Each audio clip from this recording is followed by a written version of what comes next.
Good morning, everybody. It's Max Convexity. How is everybody doing this morning? Hope everyone's doing well. Let's take a look at these Defiance funds. It's about 1040 here in the hill country of South Texas. See what's going on with the Defiance funds. We'll start with the spreadsheet as usual. All right, so JEPY, these guys sold the 5724 strike. I know it's a funny number, but that's what it is. Right now, the market's trading at 56.91. So the market 56.88, actually. The market's under the strike price. So that means it would cost money to buy this option back. Well, let's see. So we sold it for $21 right there where it says option price, $21.74. Let's see. I have a formula that'll calculate the in the money points. We could also do it manually, or we could just copy and paste. But it's the difference between the strike price and the current price of the markets. That's 35 points, which sucks, but at least we got 21 points for the option. So right now we're down $239,000. First losing day we've had in like 10. I could count those up if I wanted to, but I'm going to say that's 10. It may even be 11, right? What is that? 3, 6, 9, that's 10. All right, so it would bring these guys to 37 cents a share positive. Earnings per share. Dividend estimate is $2.44.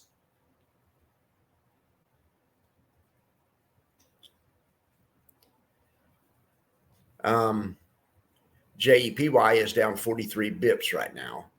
SPY-T is down 45. XDTE is down 42. I'm trying to make a convenient way to be able to look at that, what the competitors are doing. In other words, everyone's down about the same amount today. Triple QI, I was saying about doing the same thing. Yeah, I did do the same thing. So you can see what triple QI is down 39 bips compared to triple QT is actually down more, and that would make sense because they have less buffer, which is why we like triple QT more, because the less buffer means more upside.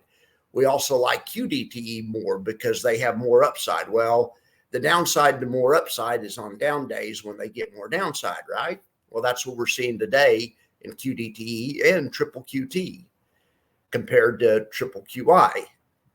Okay, triple QI, they sold the 19,891 strike. They got a little over $100 for it. Right now, it cost $159 to buy that option back. Still, they're up 74 cents a share on the month. This would be their, you can see they've had more losing days than JEPY has recently. They lost 16,000 the other day, had a small loss. Dividend estimate's 266, and they're trouncing their competition. Be an 85% yield. This is the kind of day triple QI is made for. It's the reason I like. That's the reason I'm always saying it's the best fund. I like funds, first of all, that pay a large yield. I like more money, not less. So on an income fund, that's what you're going for is income, yield, money. But I also like how it's based on the NASDAQ and it's based on 100 stocks. So you don't have nearly the problem with the NAV that something like a Tesla would have. I think triple QI is the best fund. And the fact that they sell a 24-hour option, people don't realize it. That's QDT's weakness. I don't know why they don't sell the full 24-hour option and get the extra money. I mean, I get why they do, because they're trying to build a strategy that's for upside and for bull markets. And that's fine. If that's what you want, if you want a bull market, quasi covered call strategy, XDT is your guy. But triple QI is an all market strategy. Bull markets, bear markets. Yeah, you make a little less in bull markets, but you lose a whole hell of a lot less in down markets. That's more what I'm concerned about. All right, that's my triple QI speech for the day. Now let's look over here at IWMY. These guys sold the 22.59 strike. They've all gone to the funny strikes. So it's the flex options, but that's good because it gives Jay and them more flexibility. They don't have to worry about getting the short option called away if they use the flex option, because they can specify, when they do a flex option, they can specify it's a European style, or in other words, not you can't exercise early, no early exercise. All right, which is also called European style or cash settled. All right, well, anyway, this option right here is 25 points in the money. They sold it for 13, but It's 25 points in the money. That's bad since they sold it. It's bad for them. So they're down 727, but they're still up 92 cents a share, and dividend estimate's $3.09, making a yield of 100. And let's see how they're doing. They are actually down more than some of their competition. So anyway, but this is Russell. It's a different index. I just got a text. Let's see who it is. Oh gosh. Okay, I need to do that right away.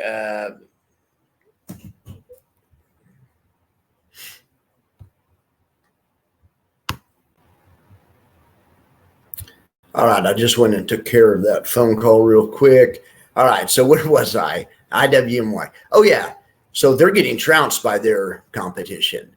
All right, we're going to look at the charts and see if we can figure out why that is. RDTE is actually looking the best out of any of them today. So I'm guessing on Russell, there was probably a big gap, a bullish gap. So we'll see. Let's just go look right now, see if we can try to explain the relative strength or the weakness of the different funds by understanding how they construct their option strategy. Roundhill, the way they do their strategies, they profit off overnight gaps. Now, there was actually a down gap today, so I don't know. So I don't know why. So these numbers don't make sense to me yet. So it's early in the day, but IWMY, the market's saying it should be down 91 bips. Well, let's see how much we're actually losing. We have the the receipts right here. We're actually down 58 bips. So the market's punishing IWMY a little bit unnecessarily. That's that person saying, thank you for helping. I'm going to say no prob. And then one other thing. Sorry, I didn't see it earlier. All right. All right.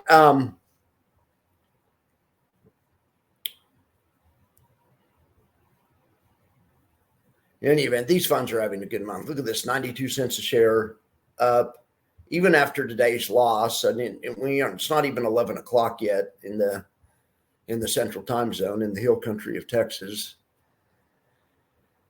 All right, so let's look over here at USO. But anyway, the dividend estimate also, I don't know if I mentioned yet, good dividend estimate. Poor relative strength right here compared to their competitors, but a good dividend estimate. I bet this, or I should put the dividend estimates of the competitors up too. This one would blow it out of the water for sure.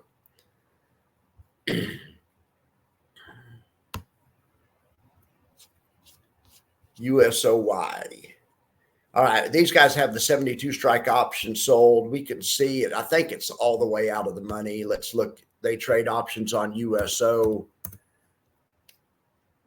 Yeah, they sold a 72 strike put. As long as we stay above 72 because they sold it. Remember, a put is a bearish bet to the person that buys it. So we sold it. So to us, it's a bullish bet. Anyway, we just have to stay above the strike, and we get to keep all the money, the premium we received for it, which was $2. It's a lot of money. So let's go back here. Let's see, the extrinsic. Let me make sure this is up to date. Yeah, it is 55 cents.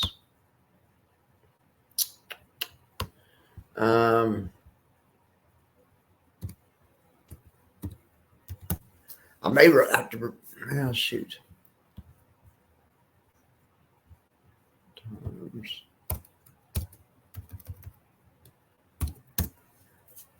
We don't have that much time left in this month. I mean, we're on the 20th. We have one more week of premium capture. So I think 3 weeks have passed. So I'll take a look at this weekend, but this yield actually is coming down a little bit. I'll make sure I did that right. I'll take a look at that. But if we take it that this is 3 weeks extrinsic, 55 cents. Yeah, I mean, it's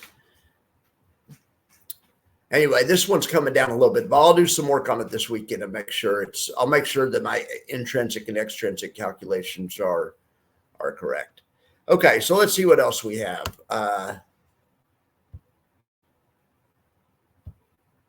Let's look at the old buffer report and we kind of see how everything's doing compared to its peers.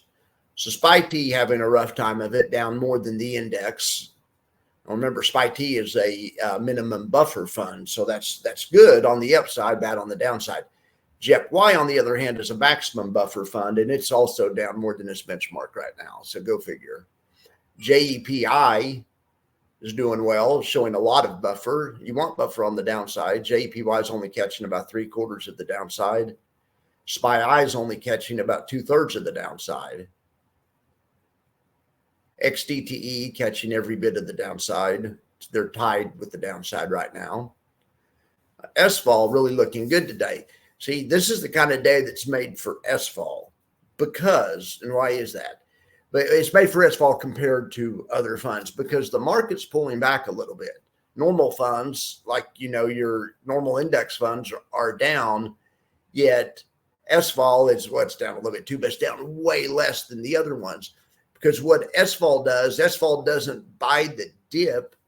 Like basically, these other funds are long the stock market through options. SVOL is long the stock market through shorting volatility. So the thing about today is volatility is going down at the same time the price is going down. So the funds that are more price sensitive, like all these other ones on the thing, will be down. But a fund that's more sensitive to what volatility does. So let's look at volatility.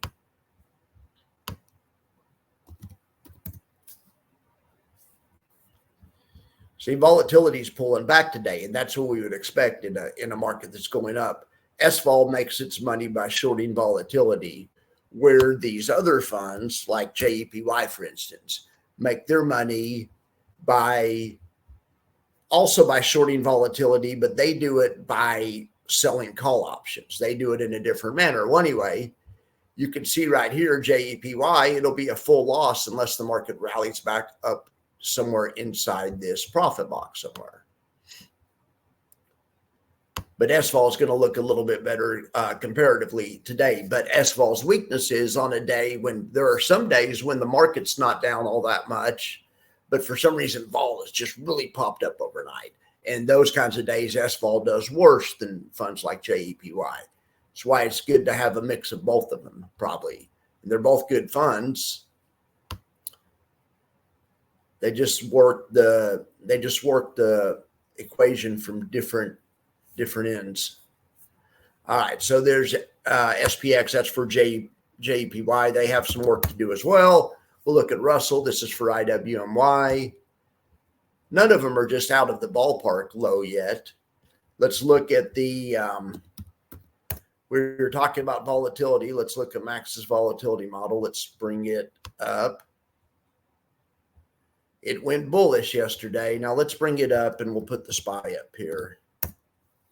It tries to model price behavior in the SPY, but it went bullish yesterday on the open when the SPY was around 569, 570. SPY went up a little bit yesterday, but most of the gain was overnight. It didn't, and then by the end of the day, it settled right back to where it was. And then by today, we're back inside the prior day's trading range. So right now, this is looking like an island reversal and looking like a bearish event or a rejection right now. This formula right here just looks if people are putting on hedges or taking off hedges. In the shorter time frame, that's what these smaller boxes show. They're taking off hedges.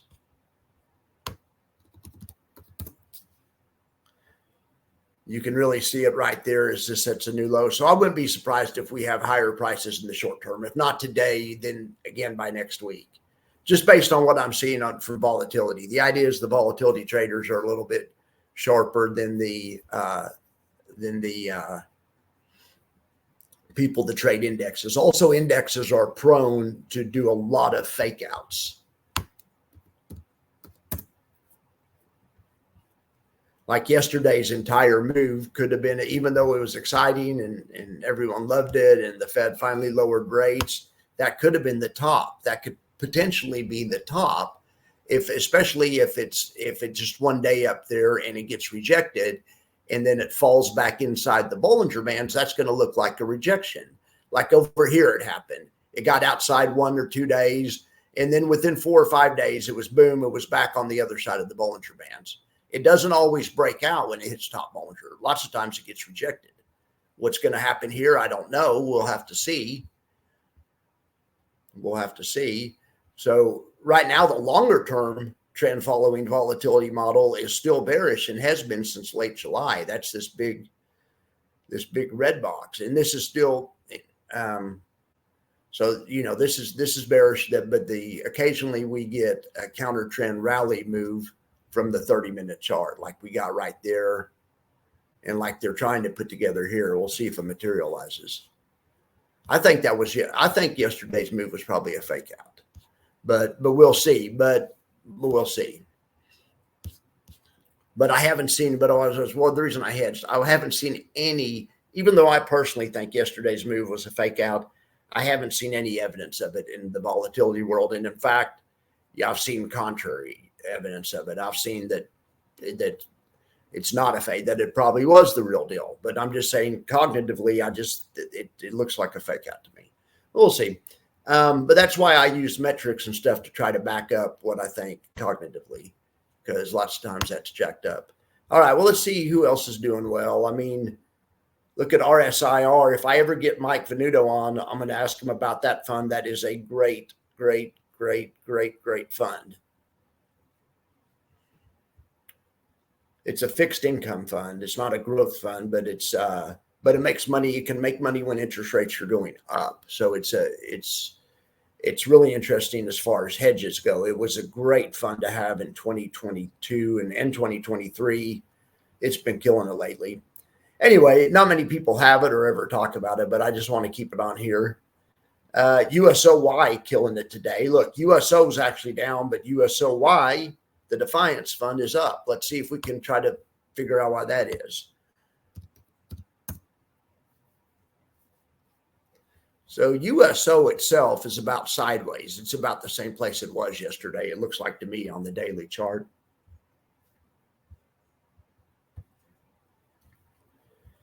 And we've already looked at this. This is holding steady about 72.50.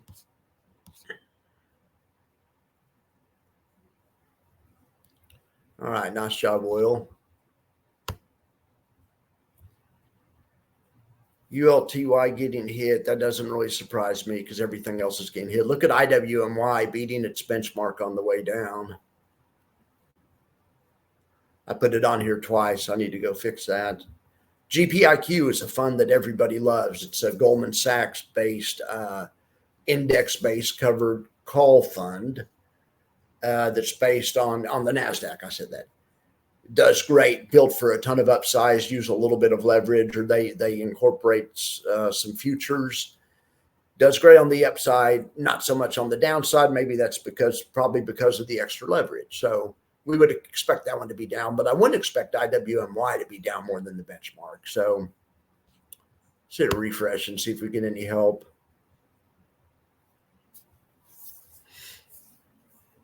See if we had any stale quotes in there.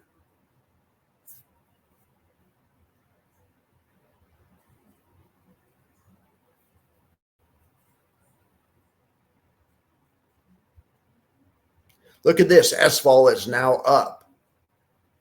So like I said, they make money shorting volatility. Okay, although so does ZIVB, and ZIVB is down today. All right. So why is that? You guys want a real quick lesson? Probably not, but you're going to get one anyway. Here's the VIX term structure. ZIVB shorts months 4 through 7. So they even have a month 7 to 4 contango, which is 3.2%, which is good. That's normal. That actually is normal. You don't want negative contango. Negative contango is what we have on months 1 and 2, meaning the current month has more uncertainty than than November or even December. And that's because of uncertainty around the election. ZIVB shorts a different part of the term structure. So So they want, when you're shorting the term structure, that's how these funds work. They want it to slope down. They want it to be in contango. That's the way, and that's the way it is most of the time, and that's how they make money. Whenever it's going up, they lose money. Well, anyway, this was a terrible demonstration because based on this, you would expect SVOL, which is shorting months 1 and 2, which are going the wrong direction. They have a headwind in that. You would expect SVOL to be down and ZIVB to be up based on this demonstration. So it was a terrible demonstration. Forget you saw it, but basically that's why ZIVB says they're a little bit less risky, because generally the back part of the yield curve doesn't slope as steep. So, but SVOL, what SVOL says they do to make up for it is they short the front part of the curve, but they buy a VIX call at 50 or something, and it caps their upside loss if a black swan hits. So they both have interesting ways to do it. So anyway, that was your little impromptu VIX lesson for today. Like I said, my graphics didn't agree with my speech, but I'll try to do a longer video on that sometime. Or anyway, all right, guys, I appreciate y'all. See ya.